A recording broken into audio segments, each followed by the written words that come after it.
Me mama nyina akwa bio ya sensia de di kan me do bi a was subscribe to this channel I say and wa share me videos now like it na fe wo share no me da mu nyina se na sane am ka no and now see another simple recipe but equally delish intimi njubri bebre frebusiafo ni na twa me to TV ne so ne fa hihia so fi se ebe koyi ankasa ye to aso abusiafo ntini o ma me wo ha nyina ni simple we I am a chicken so and na me de mekomi no atoso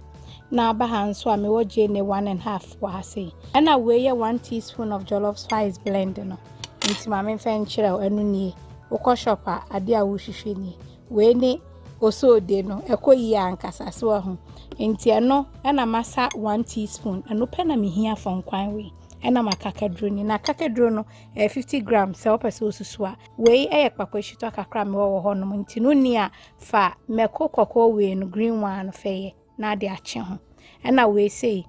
garlic nketo amienu nti we de me blend ya de be chenam no ena ntosa na mi use plum tomatoes 1.5 na mehwie agum ena we sei salt to taste nti anu ani di akonwa ne na mentwa nkwan yopo ma ye to aso ti abusian force say masomija no na mde me chicken nesi so ti me kata so na afi mako blend me nioma ni nyina na ye de ahyehye so nti say masomija na se na steam me ko na say me mehye nsu na ma blend wa ho nti em blend ma enye nsuo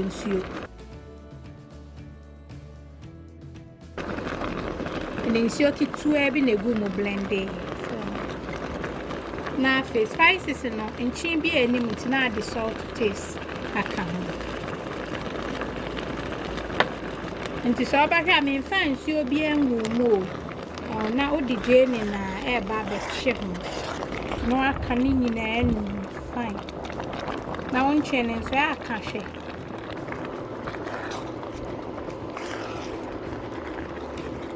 nti so ahwa nsi obi eni ho me jesi so na fe steam brew wa mame na fe ye the next stage ahihye so abusiafo ya nkwan ni egusu yo nti menumu a so a me mfa nsuo bi anwu hu ba nam ne hu nsuo ni je ne pen enu ani so a nti afi masanfo me hand blender nim na che saudi nsuo kakra aka ho enhye ne bebre enti aha no na nka we use fresh tomatoes dia na de aguso wa ha na me use plum one enti me mfa nka ho kakra na chese my den ma blend ya beguso ti ahehwam akanche na hwe kama na seasoning ni de sane me kan no ne ohia ne 1 teaspoon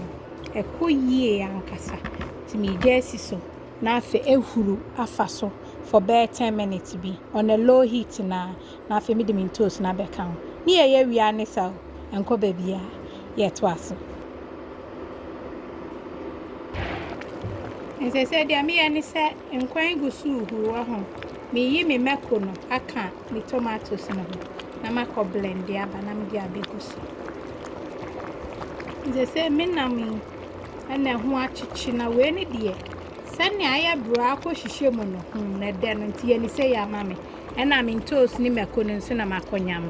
na wahwie ni nyina eguso ti me sanfuru mu kakraba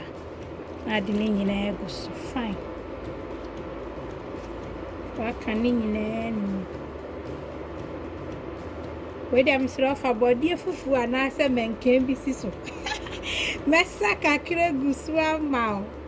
ye nkwana ye hwemo edane die odie kope odie na twankwan bi mana ti mo amosimu nim se ne mbo use jollof spice blend no recipe no ba ku ne bebre di so ba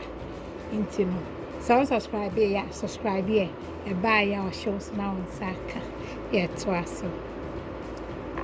se mi jesi so na feufu na ben ma be ya ifu ho akiro na ye wie eye tia wakora